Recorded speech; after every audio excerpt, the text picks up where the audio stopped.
Hello friends, चरक संहिता live class के series में आज हम स्टार्ट करने वाले हैं 7th चैप्टर नवेगान धारणीय, जो कि एग्जाम के लिए बहुत इंपॉर्टेंट है और यहाँ से काफी क्वेश्चन एग्जाम में पूछे जाते हैं।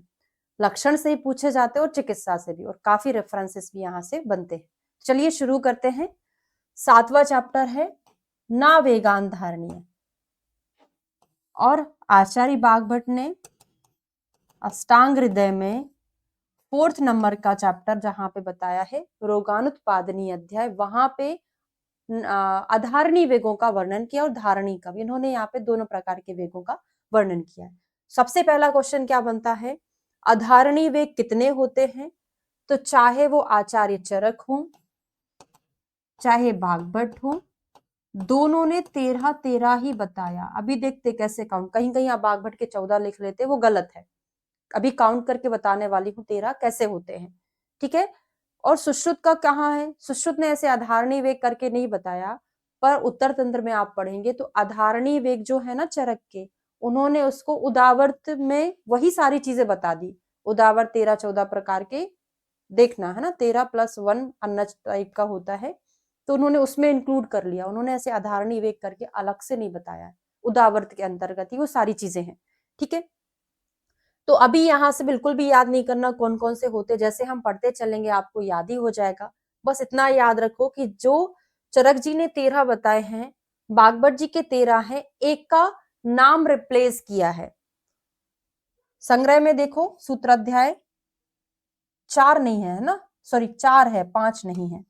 चौथे चैप्टर में क्या बोला है, वेगान ना धारेत वात विंड मूत्र छवतु त्रट क्षुदा निद्रा कास और श्रमजन्य श्वास। अलग से नंबर नहीं देना, नहीं तो वो 14 हो जाएगा। श्रमजन्य श्वास है, श्रम और श्वास अलग नहीं करेंगे। जंभा अश्रु छर्दी रेतस, इस प्रकार से सारे काउंट करोगे तो 13 हो जाएगा। फिर अंतर क्या है, चरक जी के जो श्लोक में उद्गार है, उद्गार है, उसके स्थान पर बागभट्ट जी ने कास बोला है, उसके स्थान पर कास बोला। बस एक ही डिफरेंस है जो मैंने आपको याद करा दिया। याद करेंगे उद्गार, चरक को उद्गार आती है, बागभट्ट छोटे बच्चे हृदय वाले की बात करें, वृद्ध की बात नहीं, हृदय छोटे बच्चे हैं, पोते हैं ना दादाजी के, तो क्या आती, खांसी बहुत आती, छोटे बच्चों को सर्दी खांसी बहुत जल्दी हो जाती है, उन्होंने कास बताया। पर ध्यान देना एक बात पे, वात जो है यहाँ पे तो उन्होंने एक ही बोला है, जब इसका वर्णन किया है इसको दो प्रकार से डिवाइड कर दिया। वात को उन्होंने ऊर्ध्ववात और अधोवात जब वर्णन किया है तो उसने उन्होंने दो टाइप से वर्णन किया, एक ऊर्ध्ववात और एक अधोवात। तो ऊर्ध्ववात में उन्होंने सारे उद्गार के ही लक्षण बताए हैं और उसमें लिखा भी उद्गार है। मेरी बात को समझ रहे हो? श्लोका में भले ही उद्गार नाम ना आया हो, जब वर्णन किया है तो वहां पे वात में ऊर्ध्ववात में उद्गार का पूरा वर्णन कर दिए हैं, और अधोवात मतलब वो अपान वायु का आधारणी वेग। तो हमको ऐसा नहीं समझना है कि इन्होंने अपान वायु भी नहीं बताया, बताया है, पर उसको वात के अंतर्गत ही अधोवात में बता दिया है। ठीक है, ये चीज क्लियर हो गया है। अब पढ़ना शुरू करते हैं। सबसे पहले पढ़ेंगे मूत्र के आधारणी वेग। इमेजिनेशन करते जाइएगा और डायग्राम बनाते जाइएगा। आज की क्लास में केवल 6 ही पढ़ाने वाली हूँ, बाकी के नेक्स्ट क्लास में पढ़ेंगे 7, ठीक है। तो वस्ती और मेहन में शूल, वस्ती ब्लैडर, मूत्र स्टोर कहाँ होता है? ब्लैडर में स्टोर होता है। निकलता कहाँ से है? मेहन से निकलता है। अगर मूत्र का वेग धारण किया है, रोका है, तो कहाँ दिक्कत होगी? जहां पर वो स्टोर होता है और जहां से निकलता है। तो वस्ती और मेहन में शूल होगा। बिल्कुल सिंपल है, बहुत जल्दी याद होगा। बहुत से बच्चों को ये टॉपिक बहुत टफ लगता है, लेकिन ये बहुत आसान है ना। तो वस्ती में स्टोर हो रहा है और मेहन से निकल रहा है। अगर हमने धारण किया है तो वस्ती और मेहन में शूल होगा। और मूत्र कृच्छ तो हो रहा है, क्योंकि नाम ही है मूत्र का आधारणी वेग।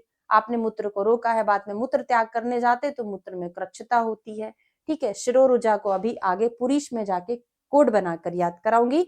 विनाम, जब मूत्र का वेग धारण किया है तो आड़े टेढ़े तो होते रहते हैं ना, कब स्टॉप आएगा, कब जाएंगे? विनाम, आड़े टेढ़े, विनाम एक जगह और आएगा, तो आड़े टेढ़े हो गया। वंक्षण में आना हमें मिलेगा। अभी पुरुष में जाके इसको याद कराऊंगी। तो यहां से हमने दो चीजें पेंडिंग छोड़ दी, शिरो रुजा और वंक्षण में आना है, जो आगे जाके याद करेंगे। ठीक है, बिल्कुल सिंपल है, अच्छे से याद भी हो गया होगा। अब इसकी चिकित्सा पढ़ते हैं। क्या चिकित्सा है? स्वेदन अवगाहन अभ्यंग। इसको हम थोड़ा सा पेंडिंग छोड़ते हैं, फिर बोलेंगे मैडम पढ़ें क्या, सब पेंडिंग छुड़ा रहे हो। कभी भी पढ़ो, कंपैरिजन करके पढ़ो, चीजें याद रहती है।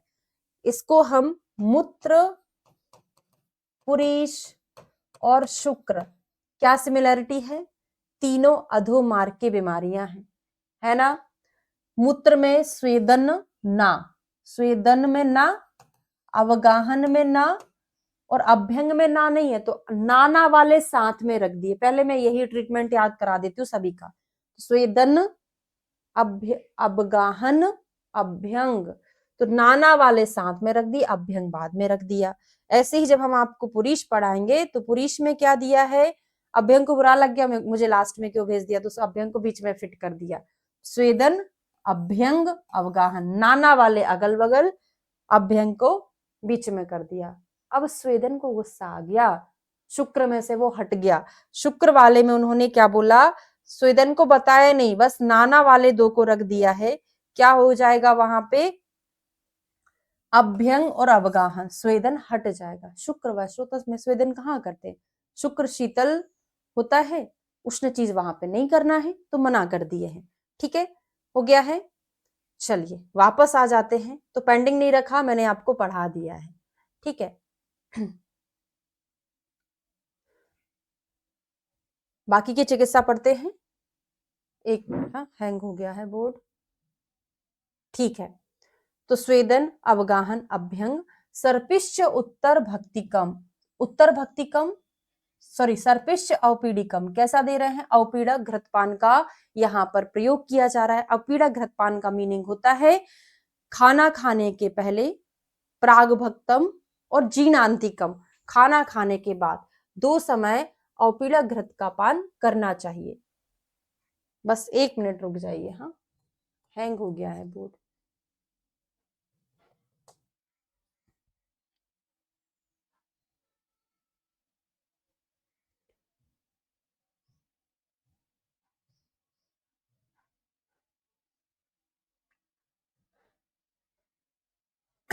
हाँ, तो औपीड़क घृतपान देना है और मूत्रे प्रतिहते कुर्यात त्रिविधम वस्ती कर्म, तीनों प्रकार की वस्ती कर्म कर सकते हैं। तीनों प्रकार की यानी अनुवासन, आस्थापन, उत्तर वस्ती, सब कुछ कर सकते हैं। 3 ही चिकित्सा याद करना था। फर्स्ट वाले को मैंने आपको कंपेयर करके याद करा दिया, 2 को अभी कोड बनाकर याद कराने वाली। देखो मूत्र लिखते हैं तो त्रा जब बनाते हैं, ये बहुत सिंपल सा कोड है पर हंसी आएगी आपको। मूत्र में एक लाइन खींचा, दूसरा लाइन खींचा, खींच दिया, तो औपीड़क घृतपान का मतलब ही तो होता है कि प्रागभक्त और जीर्णांतिकम। यहाँ पे लिखा है औपीड़क का अर्थ होता है प्रचुर मात्रा में घी का प्रयोग। संग्रह जी ने बोला ये मतलब क्या होता है, तो प्रागभक्तम खाना खाने के पहले और खाना जीर्ण होने के बाद, खाना के बाद नहीं तुरंत, खाना जीर्ण होने के बाद 2 समय घृतपान करना है। तो मैंने 1 और 2 समय घृतपान और मूत्र में ता है, त्रा से त्रिविध वस्ती, तो तीनों चीज हमें एक कंपैरिजन से याद हो गया, 2 कोड बनाकर याद हो गया। कंप्लीट हुआ, आगे बढ़ते हैं। क्या है, पुरीष अवरोध जन्य रोग। पुरीष कहाँ स्टोर होता है, पक्वाशय में। मूत्र कहाँ था, वस्ती में, मेहन से निकल रहा था, तो वस्ती मेहन में शूल, यहाँ पे पक्वाशय में रहेगा, तो पक्वाशय में शूल रहेगा, क्योंकि पुरीष वहीं पर स्टोर होता है, इंटेस्टाइन में स्टोर होता है। और शिरः शूल क्या है, शिरः शूल, वहां पर शिरोरुजा थी, है ना। यहाँ पे आध्यमान है, वहां पे आना, पर वो वंक्षण का आना था, पेट वाला आना नहीं था। फिर भी हम कोड बनाकर याद करेंगे। ठीक है, तो ये 2 चीजें मैं आपको अभी कोरिलेट करके याद कराने वाली हूँ। बाकी वात वर्चो अप्रवर्तनम, पुरुष का अधारणी वेग पढ़ रहे हैं, तो पुरुष का प्रवर्तन कैसे होगा, उसका तो वही लक्षण है ना कि वर्च का प्रवर्तन नहीं होगा, तो वर्चो अप्रवर्तनम, पर साथ साथ वात का भी नहीं हो रहा है। क्यों, क्योंकि वायु ही पुरुष को निकालने का काम करती है। अगर वायु रुक गई है तभी तो उसने पुरुष को रोका है। तो वात वर्चो अप्रवर्तनम पुरुष के अधारणी में आएगा। अभी आगे जाके एक और चीज पढ़ाने वाली, अपान वायु, फिर हम कंपेयर करके याद करेंगे। और पिंडिको दश, पिंडलियों में दर्द होता है। इंडियन टॉयलेट पे बैठ जाओ आधे एक घंटे, समझ में आ जाएगा क्या होता है। पिंडलियों में दर्द, काफ मसल्स में पेन होने लगता है। ठीक है, बहुत सिंपल सा था। पक्वाशय हो गया, वातवर्चो हो गया, पिंडिकोद्वेष्टन हो गया, इसको हम याद कर लेते हैं। तो मूत्र में क्या था, शिरो रुजा, यहाँ पे सिरह शूल, मतलब वही है पर संस्कृत में आया है तो हमको अलग अलग याद करना पड़ेगा। वहां पे वंशण में आना, पर हम अभी याद करने के लिए आना बस याद करेंगे। और यहाँ पे क्या लिखा है, आद्यमान। एक कोड बना लो, राशियों के नाम होते हैं अलग अलग, राशि के नाम। तो रा से रुजा, शा से शूल। यहाँ पे पहले मूत्र पढ़ते हैं फिर पुरीश पढ़ते हैं, है ना। तो रा से रुजा, शिरोरुजा, शी से शूल, शिराशूल, ना से आनाह, मा से आधमान। ठीक है, यहाँ पे ना वाला, यहाँ माँ वाला, ऐसे ही याद करना पड़ेगा। देखिए, क्योंकि बिना कोडिंग के याद करोगे फिर रुजा कहाँ थी, शूल कहाँ थी, सब गड़बड़ हो जाएगा। तो ऐसे करके आप याद कर लीजिएगा। अगला देखते हैं, शुक्र का अधारणी वेग। नहीं, ट्रीटमेंट देख लें पहले। तो प्रीश वेग का जब अवरोध हुआ है तो क्या करेंगे, स्वेदन, अभ्यंग, अवगाहन। मैंने याद करा दिया था कि नाना वाले अगल बगल हो जाएंगे, यहाँ पे अभ्यंग बीच में फिट हो जाएगा, शुक्र में ये हट ही जाएगा। और वर्त्यो वस्ती कर्मचा, त्रिविध वस्ती कहाँ, तीनों प्रकार की वस्ती, त्रा वाला मूत्र में, केवल वस्ती कर्म यहाँ पर आएगा। अभी आगे जाके शुक्र व स्रोतस में क्या आया है, शुक्र के अवधारणी में क्या आया है, अभी कंपेयर करेंगे, फिर आप तीनों को फिर से याद करेंगे।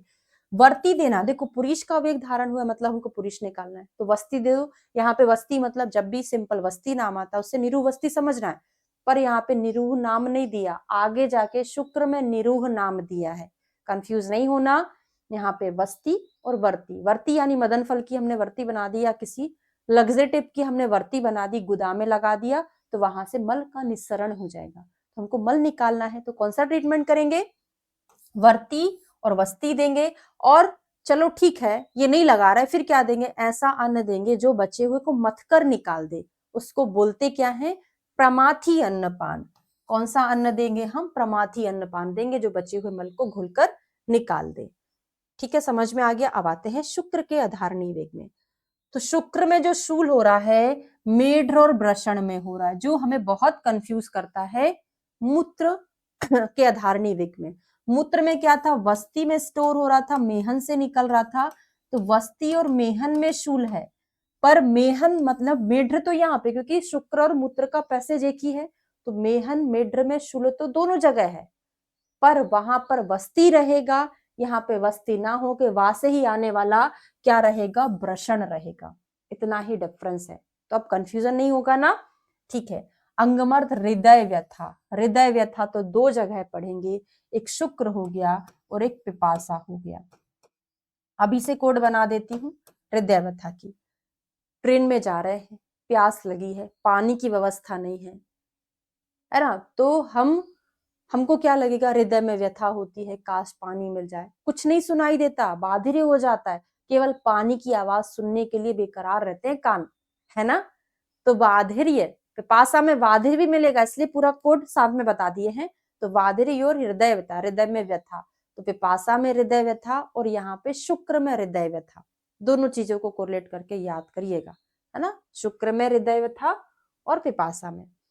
ठीक है, भवेत प्रतिहते शुक्र विबद्धम मूत्र में विचा, और किसका रुका, कौन रुक रहा है, मूत्र रुक रहा है, क्योंकि शुक्र का वेग धारण किया है, पैसेज क्लोज हो गया, तो मूत्र कहां से निकलेगा भाई, हो गया ना। तो विबद्धम मूत्र में विचा, मूत्र के अधारणी में नहीं आया है, वहां पे मूत्र कृच्छ था, शुक्र के अधारणी में मूत्र का रुक जाना। यहाँ पे विबद्ध मतलब कॉन्स्टिपेशन नहीं है, विबद्ध मतलब मूत्र का विबद्ध हो जाना।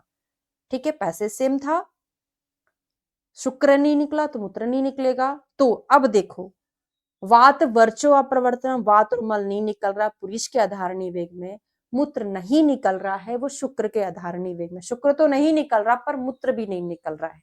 ठीक है, क्लियर हो गया, समझ में आ गया। अब ट्रीटमेंट देखते हैं इसका नेक्स्ट पेज पर। तो वही स्वेदन यहां से हटा दिए, भगा दिए उसको, अभ्यंग और अवगाहन हो गया। अब देखो बहुत इंपॉर्टेंट है, मदिरा और चरणायुधा, मुर्गे का मांस, मुर्गा आए वृश्य ना आए, वृश्य आए मुर्गा ना, ऐसा कभी नहीं हुआ है। चरणायुधा यानी मुर्गे का मांस वृश्य होता है, शुक्र का प्रवर्तन कराने वाला होता है, दिया है। मदिरा भी क्या है, शुक्र का प्रवर्तन, क्यों, उष्ण तीक्ष्ण होगी, अवरोध होगा, उसको क्लियर करेगी, निकालेगी। और क्या देंगे, शाली पयो, दुग्ध भी क्या होता है, शुक्र का प्रवर्तन कराता है, तो शाली चावल के साथ दूध देना है, शुक्र का प्रवर्तन कराता है। और निरूहस्य मैथुन, मैथुन शुक्र का प्रवर्तन कराता है। और निरूह वस्ती, ध्यान देना, त्रिविध वस्ती मूत्र मित्रा वहां पे, वर्तियो और वस्ती, वर्ती और वस्ती पुरीश में, यहाँ पे निरूह नाम से आया है, क्या देंगे, निरूह वस्ती दे देंगे। ठीक है, तो पुरीश शुक्र का कंप्लीट हुआ। अगला देखते हैं अपान वायु। तो अपान वायु का, अपान वायु जो होती है वो मल को भी निकालती है, मूत्र को भी निकालती है, खुद भी निकलती है। जब खुद नहीं निकल रही है मतलब वायु का रुकावट, तो ना मूत्र को निकाल पाएगी ना मल को निकाल पाएगी, तो क्या मिलेगा, विंड का मूत्र का वात का संग हो जाएगा, विंड मूत्र वात संग। फिर से रिपीट करते हैं, वात वर्चो अप्रवर्तनम, वात और मल नहीं निकल रहा है पुरीश के अधारणी में, विबद्धम मूत्र में मूत्र नहीं निकल रहा है शुक्र के, और वात में तो कुछ नहीं निकल रहा है, मूत्र है, मल है और वात है। ठीक है, अब आद्यमान, आद्यमान कहाँ और आया था, पुरीश में आया था। कोड बना लो पा मूवी का, पा मूवी में जो अमिताभ बच्चन को प्रोजेरिया था, पर हम याद कर लेते आद्यमान था। पा मूवी में अमिताभ बच्चन को आद्यमान, पी फॉर पुरीश, ए फॉर अपान वायु, दोनों में आद्यमान। कॉन्सेप्ट पढ़ते हैं। पुरीश नहीं निकला, वायु का रुकावट हुआ, वायु ऊपर की ओर चलेगी तो आद्यमान हो गया। ऐसे ही वायु का अवरोध है, खुद वायु नहीं निकल रहा तब भी वायु ऊपर आएगी, तो पुरीश में वायु अधो से प्रवर्तन नहीं हो रहा है, अपान वायु में अधो से प्रवर्तन नहीं हो रहा है, तो दोनों में आद्यमान मिल रहा है। और कोड भी बना लिया, समझ भी लिया है। ठीक है, जठरे वातजन्य रोग उत्पन्न हो जाएंगे, फर्स्ट वाला ही इंपॉर्टेंट था। ठीक है, तो ये हो गया, आद्यमान हो गया, वेदना क्लमा नहीं याद करना, कई जगह आएगा। वातज रोग हो जाते वो याद करेंगे। अपान वायु के वेग को रोकने में हम क्या करेंगे, स्नेहन स्वेदन। अब यहाँ पे पूरा वातनाशक ट्रीटमेंट, वातनाशक में हम क्या पढ़ते हैं, स्नेहन पढ़ते हैं, स्वेदन पढ़ते हैं, करा दिए। और वर्तियो भोजनानी लिख लो यहाँ पे, वर्तियो वस्ती कर्म कहाँ था, अब वस्ती हम मल को निकालने के लिए वर्ती भी लगा रहे थे, वस्ती भी लगा रहे थे, पर यहाँ पे वस्ती नहीं लगेगी, अपान लगाना चाहिए कायदे से, कहीं और भी पढ़ेंगे, पर इसमें नहीं आया है। तो आपको क्या करना है, सॉरी है ना वस्ती, आगे जाके है ना, तो इसमें नहीं है, आगे जाके तो इसमें भी वस्ती है जो वहां पे लगाए थे पुरीश में, पर इसके अगले सेंटेंस में है। तो वर्ती और भोजन, तो यहाँ पे भी हमको निकालना है, क्योंकि मल का भी मूत्र का सभी का तो संग हुआ है, तो वात को भी निकालना है, मल को भी निकालना है। तो पहले वर्त्यो भोजनानी इधर आएगा, वर्त्यो वस्ती कर्म पुरीश में आएगा, सेकंड में इधर वस्ती आ जाएगा। और वात अनुलोमक अन्नपान का सेवन करना है, वात का अनुलोमन कराएंगे। ठीक है, अगला आता है वमन के वेग को रोकने से होने वाले रोग। आपने पढ़ा होगा वमन का जब अयोग होता है, मतलब ये छर्दी का वेग है, उल्टी आ रही थी रोक ली, पर वमन जो मेडिकेटेड वमन है उसका अगर अयोग हो जाता है तो क्या मिलता है, स्फोट कोठ कंडू हृदका विशुद्धि गुरु गात्रता, मतलब सारे स्किन डिसऑर्डर मिलते हैं। तो मतलब वहां पे भी अयोग हुआ था, रुक आता है, स्किन की प्रॉब्लम, यहाँ पे भी सारी वही चीजें हैं कि उल्टी आ रही थी, नहीं आई, रोक ली, तो सारे स्किन की प्रॉब्लम मिलेंगी। फिर उसको निकालने के लिए देखो क्या क्या जतन हम करते हैं। तो कंडू कोठ व्यंग है, ये सारे स्किन वाली प्रॉब्लम शोथ हो जाएगा, वमन आ रहा था नहीं रोका, एक्स्ट्रा फ्लूइड का रिटेंशन हो जाएगा, सूजन आ जाएगी, शोथ हो जाएगा। पांडु रोग और ज्वर बहुत इंपॉर्टेंट है, ये तो आपको अच्छे से याद करना है, पांडु और ज्वर हो जाता है, कैसे याद करेंगे नहीं पता, पर याद करो, पांडु ज्वर वमन के आधारणी में। अब उल्टा करके इसको याद करते हैं, किसी को बुखार आता है, उल्टियां होती है ना, उल्टी रोक ली, बुखार और बढ़ जाएगा, तो ज्वर और एनीमिया में उल्टियां हो रही किसी को, ऐसे कुछ करके याद कर लो। और स्किन वाली प्रॉब्लम फिर कुष्ठ है, विसर्प है ना, ये सब किस में आते हैं, स्किन वाली वमन के आयोग में। अब वमन का आयोग हुआ था, वमन को निकाल दो। कैसे निकालो, खाना खिला खिला के उल्टी करा दो। बहुत इंपॉर्टेंट है, मोस्ट इंपॉर्टेंट है। भुक्त्वा प्रच्छर्दनम, खाना खाने के बाद उल्टी कराना। खिलाओ भी, उल्टी भी कराओ। उल्टी रोकी थी ना, इसलिए उसको करा रहे हैं। बाकी सारा पंचकर्मा करा दी। वमन तो नाम दे दिया था, बाकी की चीजें क्या करा दी, लंघन भी करा दी, धूमपान, रक्त मोक्षण करा दिए, रुक्ष अन्नपान, व्यायाम, विरेचन, सब कुछ करा दिए। रुक्ष अन्नपान क्यों करा रहे हैं, वमन को रोका था। कफज विकारों में करते हैं तो यहाँ पे रुक्षता क्या होगी, उस सारी चीजों को जो बचा हुआ पेट में है उसको सुखा देगी, है ना। रुक्ष अन्नपान, व्यायाम, विरेचन आदि कराएंगे। ठीक है, लास्ट और पढ़ते हैं इस क्लास का, बाकी की नेक्स्ट क्लास में करेंगे। छवथु, छींक को रोकने से क्या होगा, कोड बनेगा केवल एक, अमीषा पटेल, AMISA, अमीषा नहीं अमीषा, गलत पढ़ना है। अमीषा नाम की हीरोइन है, उसको छींक, बस एक इतनी सी छींक आई थी, उसको सारा पंचकर्मा करा दिए। क्या क्या कराया अभी देखते हैं। A फॉर अर्धावभेदक, M फॉर मन्यास्तम, नर्वाइन डिसऑर्डर है। देखो छींक लेंगे ना आप तो पूरा शरीर हिल जाता है, मतलब नर्वस सिस्टम अफेक्टेड हो गया। तो क्या हो रहा है, A फॉर अर्धावभेदक, M फॉर मन्यास्तंभ, I फॉर इंद्रियों में दुर्बलता, S फॉर सिराशूल, A फॉर अर्दित, सारी नर्वाइन है पर एकाद को छोड़ के हो जाए। सिराशूल कोई नर्वाइन नहीं है, पर शूल कहाँ था, सिराशूल पुरुष में भी था, इधर भी है। शिरोरुजा कहाँ था, मूत्र में था। ठीक है, तो इतना सारा हो गया। अब क्या कराएंगे, ट्रीटमेंट क्या कराएंगे इसका, ऊर्ध्वजत्रुगत में से आती है छींक, तो सारा ऊर्ध्वजत्रुगत अभ्यंग करा डालो। स्वेदन भी दे दो, धूम भी दे दो, नावन मतलब नाक से छींक आई थी तो नाक से सारा चीज करा दो। धूम भी दे दो नाक से, नावन भी दे दो नाक से, और हितम वातग्नम, वातग्न चिकित्सा, और आद्यम च घृतम च उत्तर भक्तिकम, घृतम च उत्तर भक्तिकम, और घी भी पिला दो। हीरोइन घी थोड़ी पीती है, वेट बढ़ जाएगा, पर उसको घी भी पिला दिए खाना खाने के बाद। औपीड़ा घृतपान, प्रागवक्त जीर्णांतिकम, मूत्र में था, यहाँ पे क्या दे दिए, पूरा घी ही पिला दिए खाना खाने के बाद। ठीक है ना, कितना सारा है, पूरा हीरोइन से याद करोगे सब कुछ याद हो जाएगा। ऊर्ध्वजत्रुगत से छींक आई थी, नाक से ही सारी चीजें डाल दिए। क्या क्या है, वातनाशक तेलों का अभ्यंग, सेवन, भोजन बाद घृतपान कराने के लिए कहा गया है। आज की क्लास में इतना ही। अगली क्लास में आपको पढ़ाने वाली हूँ उद्गार से, तो बाकी के हमारे उद्गार से लेके जो लास्ट तक है श्रमजन्य, वहां तक कंप्लीट हो जाएगा। उसके बाद इसका एक और वीडियो रहेगा जिसमें मैं आपको व्यायाम वगैरह, पादांश क्रम है, निज आगंतुज, कुछ रेफरेंसेस हैं इस चैप्टर के, वो पढ़ा दूंगी लास्ट वीडियो में। थैंक यू सो मच, बताइएगा जरूर आपको सारी चीजें याद हुई कि नहीं हुई, या फिर कैसा लग रहा है। Thank you.